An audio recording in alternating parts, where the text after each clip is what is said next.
Hello दोस्तों, तो चलिए एक बार हम फिर से हाजिर हैं आपके साथ एक ऐसी इंटरेस्टिंग वीडियो के साथ जिसमें हम फिर से एक एसएससी के नेक्स्ट क्वेश्चनों को हम लेके आए हैं, जिसमें आपको बहुत ही इंटरेस्ट आने वाला है। बहुत ही मजेदार क्वेश्चन है। तो चलिए बिना देरी करते हुए हम स्टार्ट करते हैं। ठीक है, तो यहाँ पे जो पहला क्वेश्चन है दोस्तों, वो है select the most appropriate option to fill in the blanks. यहाँ पे भरना है हमें। ठीक है, my mother is the impression in my life. यहाँ पे दिया है इंस्पिरेशन इन माई लाइफ के मेरी माताजी मेरी जीवन का एक इंस्पिरेशन है, बहुत बड़ा इंस्पिरेशन है। इंस्पिरेशन का मतलब होता है प्रेरणा। आप इस शब्द को लिख सकते हैं इंस्पिरेशन। इंस्पिरेशन का मतलब होता है प्रेरणा।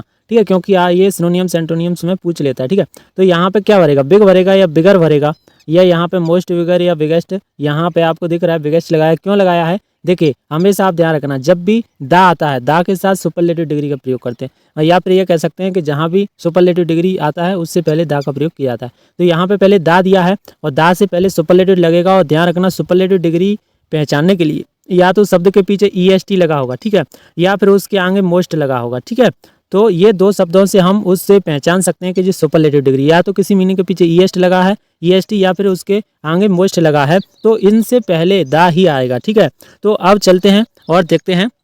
ठीक है, तो यहाँ पे मैंने देखो यहाँ पे मैंने बताया। अब एक बात आप कहोगे कि आप तो बोल रहे थे कि मोस्ट आता है आगे, तो मोस्ट तो इसमें भी है, मोस्ट तो इसमें भी लगा है आगे, ये क्यों नहीं लगा? तो ध्यान रखिए, इसमें मोस्ट भी लगा है और देख सकते हो आप ध्यान से, तो बिगेस्ट भी लगा है, यानी EST भी लगा है। तो ये दोनों नहीं आ सकते एक साथ, या तो मोस्ट या फिर EST वाला आएगा। इसलिए यहाँ पे जो है EST वही लगेगा। यहाँ पे दा के साथ बिगेस्ट लगता है, सुपरलेटिव डिग्री का प्रयोग यहाँ पे किया जाता है। आप ऊपर भी देख सकते हैं, ऊपर क्वेश्चन में लिखा था सिलेक्ट द मोस्ट अप्रोप्रिएट। तो यहाँ पे दा के साथ मोस्ट आया है, अप्रोप्रिएट में EST नहीं लगा है, तो उसके पहले मोस्ट लगा दिया गया, तो ये भी सुपरलेटिव डिग्री बन जाता है। तो चलिए और हम आगे देखते हैं, नेक्स्ट क्वेश्चन पर चलते हैं। ठीक है, नेक्स्ट क्वेश्चन पर चलते हैं। तो यहाँ पे देखिए नेक्स्ट क्वेश्चन है जो 7 वाला। ठीक है, जो 7 वाला क्वेश्चन है वो अपना दिया है select the most appropriate synonyms of the given word. यहाँ पे हमें सिनोनियम्स देखना है। सिनोनियम्स का मतलब क्या होता है? सिनोनियम्स का मतलब होता है समानार्थी। जिस शब्द का जो समानार्थी या उसी के समान जिसका अर्थ निकलता है उसे कहते हैं सिनोनियम्स। ठीक है, तो यहाँ पे जो वर्ड दिया है ना, यहाँ पे जो वर्ड दिया है ना, कॉर्टेस। कॉर्टेस का मतलब क्या होता है? कॉर्टेस का मतलब होता है विनम्र। क्या होता है? विनम्र। यहाँ पे इसका मतलब होता है विनम्र। तो विनम्र का हमें यहाँ पे देखना है कि इसका सिनोनियम्स क्या है, मतलब मिलता जुलता शब्द क्या है, इसका मतलब विनम्र होता है। तो ध्यान रखना आप, विनम्र कॉर्टेस और फॉलेट दोनों का ही मतलब विनम्र होता है, इसलिए यहाँ पे ये सिमिलर दिखाया गया है। अब बात आता है कि जो और ऑप्शन दिए उनका क्या मतलब होता है। तो ध्यान से देखिए, और ऑप्शन दिए हैं उनको भी अपन देख लेते हैं। तो यहाँ पे जो पहला ऑप्शन दिया था ऑप्शनल।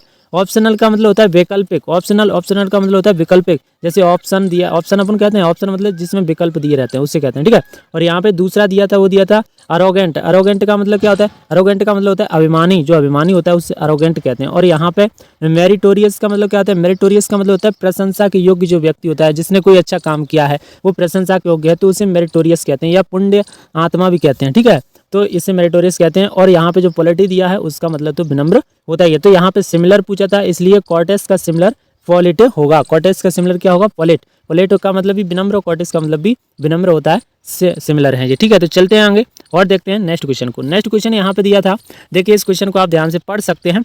बहुत अच्छा क्वेश्चन यहाँ पे दिया है कि देखिए यहाँ पे दिया है find the part of the given sentence that has an error in it. मतलब यहाँ पे इस जो सेंटेंस दिया है उसमें हमें एरर देखना है कि किस भाग में गलती है। ठीक है, और जिस भाग में गलती है, if there is no error choose no error. अगर कोई भी भाग में गलती आपको नहीं दिख रहा है तो आप नो एरर वाले ऑप्शन को भी चूज कर सकते हैं। ठीक है, जो कि यहाँ पे उसने दिया है। ठीक है, देखते हैं यहाँ पे देखते हैं किस भाग में गलती है। तो इसमें देखिए क्या गलती है, Sterling is only 24 but have achieved so much in his professional football career. मतलब वो कह रहा है कि स्टेलिंग है वो ओनली 24 का है, मतलब 24 ईयर का है, लेकिन हैव अचीव्ड सो मच, लेकिन उसने बहुत कुछ अचीव कर लिया अपने फुटबॉल कैरियर के जब उसका जो प्रोफेशन है फुटबॉल कैरियर में, उसमें उसने बहुत कुछ अचीव कर लिया। तो यहाँ पे एक बात ध्यान से देखना कि यहाँ पे सिर्फ एक ही इंसान का बात हो रहा है, इसलिए यहाँ पे इज का प्रयोग किया गया। आप देख सकते हैं इज का प्रयोग किया गया। तो एक बात बताइए, जब एक ही इंसान है, इज का प्रयोग सिंगुलर वर्ब यहाँ पे लगाया है, सिंगुलर। तो यहाँ पे देखिए, यहाँ पे जब हैव है तो ये प्लूरल कैसे लग सकता है? नहीं लगेगा ना। तो ये क्या लगेगा? ये भी हमारा सिंगुलर लगेगा। तो यहाँ पे हैज लगना चाहिए था, हैव लगाया है। ठीक है, इसीलिए यहाँ पे ये बट के बाद से इस वाले सेंटेंस में गलती है। ठीक है, इसलिए यहाँ पे जो पहला वाला है what have achieved so much, what have achieved so much, तो इस वाले भाग में गलती है, इसलिए राइट है और किसी भाग में गलती नहीं है। ठीक है, तो यही ऐसे ही आते हैं, ठीक है, कुछ एरर ढूंढने के लिए। तो आप अगर ऐसे ही पढ़ते रहोगे इंग्लिश को, टेंस वगैरह, सेंटेंस वगैरह, तो आपको अच्छी तरीके से पहचानना आ जाएगा, ठीक है। आगे चलते हैं, आगे नेक्स्ट क्वेश्चन को देखते हैं, ठीक है।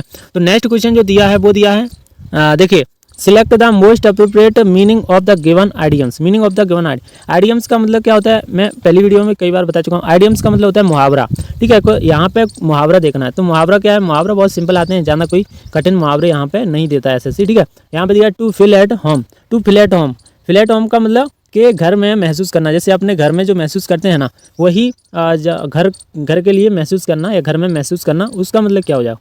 तो घर में महसूस करने का मतलब क्या है, घर में महसूस करने का मतलब यहाँ पे देखिए, घर में महसूस करने का मतलब हो कि अपन कंफर्ट है। यहाँ अपन जब दूसरी जगह पे जाते हैं तो अपन कहते हैं यार अपने घर जैसा नहीं लग रहा, तो मतलब कि यहाँ पे अपन को अनकंफर्टेबल लगता है और घर पे अपन को कंफर्टेबल लगता है, मतलब अच्छे से अपन घर पे अच्छा महसूस करते हैं, लेकिन बाहर ऐसा महसूस नहीं करते हैं। तो यहाँ पे देखो पहला जो ऑप्शन दिया था ना, to feel comfortable, to feel comfortable यहाँ पे दिया था, मतलब अच्छा महसूस करना। यहाँ पे दूसरा दिया था ना, वो दिया था to miss one home. To miss one home, one sum. To miss one sum का मतलब क्या है, दूसरे के घर को याद करना। आप दूसरे घर को तो ही नहीं याद करोगे जब घर में महसूस करोगे, नहीं करोगे। तीसरा दिया था to feel out of place, घर के कोई जगह से बाहर का फील आना, जगह से बाहर का फील नहीं आएगा ना, घर में महसूस कर रहे हो तो। और यहाँ पे to be rarely at home. Rarely का मतलब होता है जहाँ आमतौर पे आप घर में बहुत कम रहते हैं, उससे रेयरली कहते हैं, ठीक है।